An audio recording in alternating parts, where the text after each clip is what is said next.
Hey guys, it's Elena with thesmokies.com. Today we're in a public parking lot in Gatlinburg, Tennessee, but of course we wouldn't just show you a parking lot.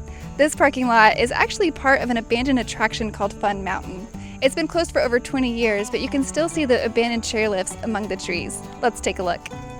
What happened to Fun Mountain in Gatlinburg? A look at the now abandoned park. Today, all that remains of Fun Mountain is dreams and an empty, rusting lot that would have looked out of place in the Twilight Zone. Eventually, the rides were auctioned off, piece by piece, to collectors. Now all that remains is a rusting chairlift, a handful of storage buildings, and a concrete pad that may confound archaeologists in 1500 years, much like Stonehenge. Although we don't know for sure, we can hazard a few guesses on what went wrong with Fun Mountain.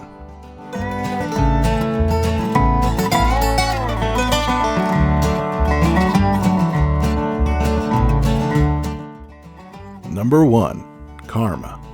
First of all, Fun Mountain organizers tore down the historic Mountain View Hotel. The hotel was founded in the 1920s, used by a wealthy sawmill owner to house his employees. In Gatlinburg, tearing down a historic 3-story, 100-bedroom hotel with nearly 70 years of history to make room for a do-si-do scrambler ride is the cosmic equivalent of building a modern housing development on a massive ancient graveyard. Number 2. Marketing. The Fun Mountain website is preserved for posterity on the Internet Archive Wayback Machine.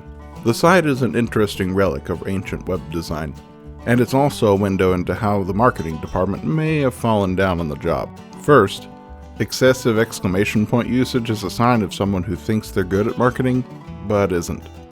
Secondly, whoever was in charge of naming the rides lacked a little bit of a poet's soul.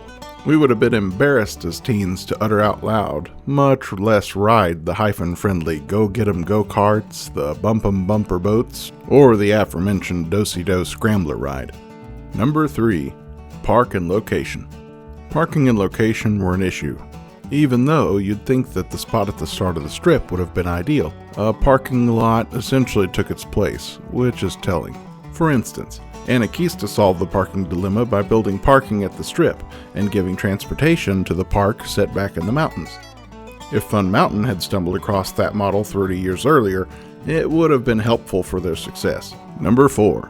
Poor finances.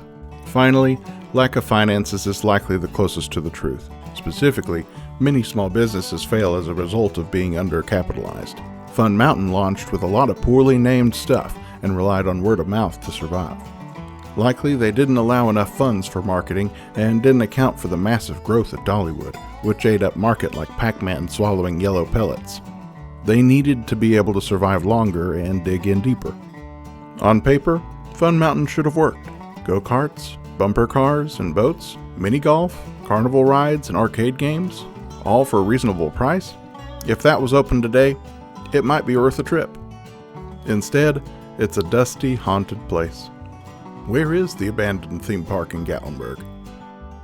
The remains of the old abandoned park are visible from a public parking lot in downtown Gatlinburg. Don't venture too far and respect the no trespassing signs. If you find the old abandoned park, stay in the general parking lot area and respect the property. Do you remember Fun Mountain? Let us know in the comments. Thank you so much for watching. Remember, if you try to find this place, don't get too adventurous. We do not condone trespassing.